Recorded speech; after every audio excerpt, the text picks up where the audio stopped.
اس کے ساتھ 4 اعمال خصوصیت کے ساتھ: غسل کرنا، روزہ، اس دن کا روزہ کا اس دن روزہ رکھے۔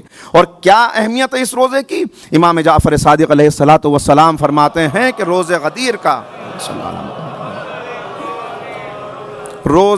کا روزہ کتنا عظیم روزہ ہے۔ کہا کہ اس دن روزے رکھنے والے کا اجر و ثواب 1,00,000 حج اور 1,00,000 عمرے کے اجر و ثواب کے برابر ہے،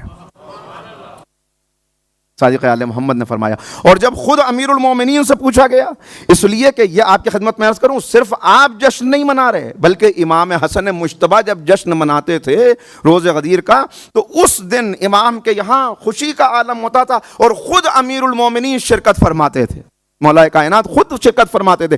اسی لیے تو جب پوچھا گیا مولا آپ اپنی سب سے بڑی فضیلت کسے سمجھتے ہیں؟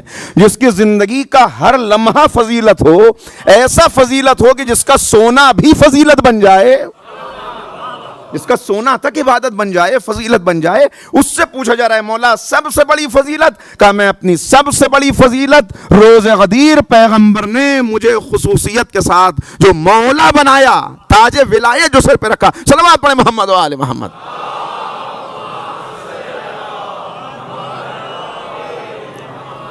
ایک چیز میں درمیان میں چھوڑ گیا، اس کو یہاں پہ عرض کر دیتا ہوں۔ کیسی خصوصیت کہ وہاں خطبہ، پہلا خطبہ دیا، اس خطبے سے پہلے میدان منی میں، پھر دوسرا خطبہ دیا، اور اس کے بعد روایات بتاتی ہیں 24 گھنٹے ایسے گزرے کہ جس میں پیغمبر اکرم اور امیر المومنین دونوں تنہا، کوئی تیسرا نہیں، 24 گھنٹے اس طرح مولا کے ساتھ رہے اور راز و نیاز کی گفتگو ہوتی رہی اور انبیاء کے تبرکات کو منتقل کرتے رہے۔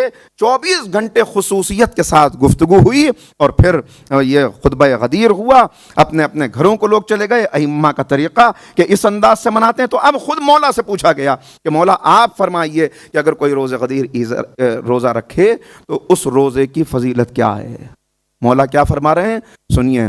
مولا کہتے ہیں اگر ایک شخص کو قیامت تک کی عمر ملے، قیامت تک کی عمر ملے، ہر دن روزہ رکھے، تو اتنے روزے رکھنے والا بھی روز غدیر کے ایک روزے کی برابری نہیں کر سکتا، ایک روزے کی برابری نہیں کر سکتا۔ یہ ہے روز غدیر کا روزہ۔ اس دن تحفہ دینا، تحفہ دے، صدقہ دے، تحفہ اور صدقہ، اس کا 1 درہم کسی نے دیا، تحفہ دیا کسی کو، 1 درہم، 1 دینار، 1 ڈالر، کیا فضیلت ہے اس کی؟ کہ باقی دنوں میں 1,00,000 درہم دینے کے برابر ہے آج کا 1 درہم۔ لہذا تاکید کی گئی جب ملیں ایک دوسرے کو تحفہ بھیجیں، ایک دوسرے کو عیدی دیں، عیدی دینا ایک دوسرے کو، ایک دوسرے کی دعوت کریں۔ تیسری چیز کھانا کھلانا۔ اس کھانا کھلانے کی فضیلت کیا ہے؟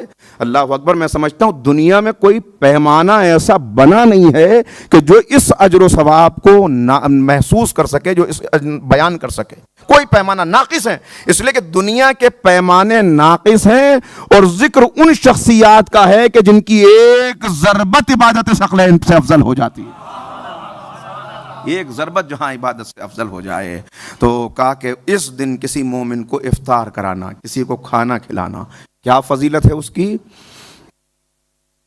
کتنے انبیاء آئے مشہور روایات کی بنا پر؟ 1,24,000، اس سے زیادہ تعداد بھی ہے مگر مشہور 1,24,000 ہے۔ کہا اگر کسی نے اس دن کسی کو افطار کرایا، کسی کو کھانا کھلایا، تو وہ اس افطار کی فضیلت جیسے اس نے 10,00,000 انبیاء کی دعوت کی۔